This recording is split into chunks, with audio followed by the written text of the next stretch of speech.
खबर supreme court से ही। वक्फ कानून के खिलाफ सुप्रीम कोर्ट में सुनवाई लगातार तीसरे दिन भी जारी है। केंद्र ने दलील दी है कि वक्फ सिर्फ चैरिटी है, ये इस्लाम का अनिवार्य हिस्सा नहीं है। तो वक्फ मामले में सुनवाई लगातार जारी है। सीधा रुख करते हैं मेरे सहयोगी प्रभाकर मिश्रा का। प्रभाकर, दलीलें चल रही हैं, एक पक्ष यह साबित करने की कोशिश कर रहा है कि वक्फ इस्लाम का हिस्सा है और दूसरी तरफ सरकार की दलील आज जो दी गई है कि वक्फ जो है वो इस्लाम का अनिवार्य हिस्सा नहीं है। क्या कुछ हुआ आज सुप्रीम कोर्ट में?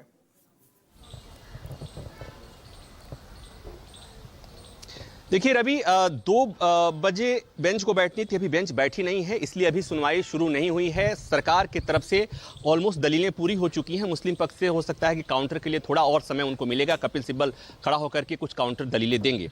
लेकिन आज जो कुछ महत्वपूर्ण बातें हुई उसमें एक बात तो ये हुई, कल एक बात कही गई थी इसके अंदर सरकार की तरफ से कि Waqf is not integral part of Islam. ऐसा कहा गया कि वक्फ है वो इस्लाम का आवश्यक भाग नहीं, आवश्यक हिस्सा नहीं है।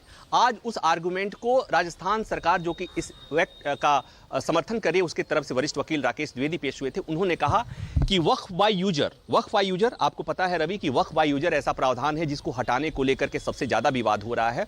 तो वहां पर राकेश द्विवेदी ने दलील दी कि वक्फ बाय यूजर जो है ये भी इस्लाम का इंटीग्रल पार्ट नहीं है। और फिर उन्होंने कहा कि अयोध्या मामले में जो फैसला आया था उसमें सुप्रीम कोर्ट ने अपने फैसले में 3 फैसलों का जिक्र किया है, जिन फैसलों में यह कहा गया है कि Waqf by user is not integral part of इस्लाम।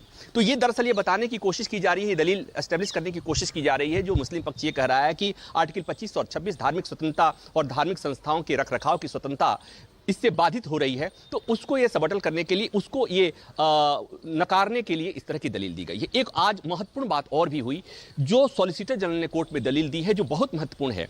मुस्लिम पक्ष ये कह रहा है कि ये जो वक्फ बोर्ड में या वक्फ सेंट्रल काउंसिल में जो दूसरे धर्म के लोगों को शामिल करना ठीक नहीं है, उचित नहीं है, असंवैधानिक है, क्योंकि ये कहीं ना कहीं वक्फ का जो काम है वो निहायत ही इस्लामिक काम है और इससे उसका चरित्र में बदलाव हो जाएगा, वो चरित्र प्रभावित होगा। यहाँ पर सॉलिसिटर जनरल ने कहा सुप्रीम कोर्ट में कि माय लॉर्ड, सुप्रीम कोर्ट का एक फैसला है 2022 का।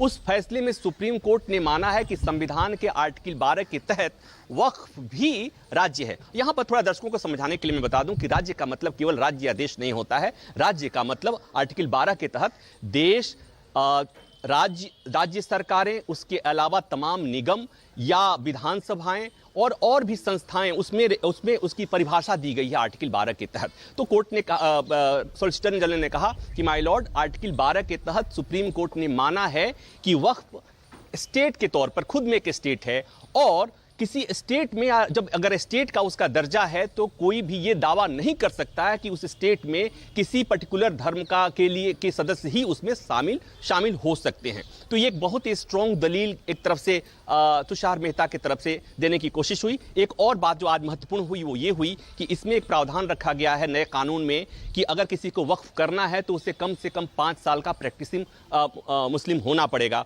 इसका विरोध हो रहा है कि हम क्यों बताएं कि 5 साल और ये बाकी धर्मों में ये के लिए पूछा नहीं जाता। इस पर इनकी तरफ से दलील दी गई कि दरअसल जिन्हें शरीयत लॉ से जो रेगुलेट होते हैं या जो मुस्लिम पर्सनल लॉ का जिन्हें फायदा होता है या जो उसके तहत शादी, तलाक या वसीयत के लिए जो जाते हैं, वहां आपको साबित करना होता है कि आप इस्लाम मानने वाले हैं। ये आपको वहां पर कोर्ट के सामने साबित करना होता है। तो कोर्ट इन्होंने कहा, सॉलिसिटर जनरल ने कहा कि माय लॉर्ड, ये व्यवस्था पहले से है। तो दलीलें दोनों पक्ष की तरफ से दी जा रही हैं। अब देखना यह है कि सुप्रीम कोर्ट का फैसला क्या आता है वक्फ कानून को लेकर। शुक्रिया प्रभाकर तमाम जानकारी के लिए।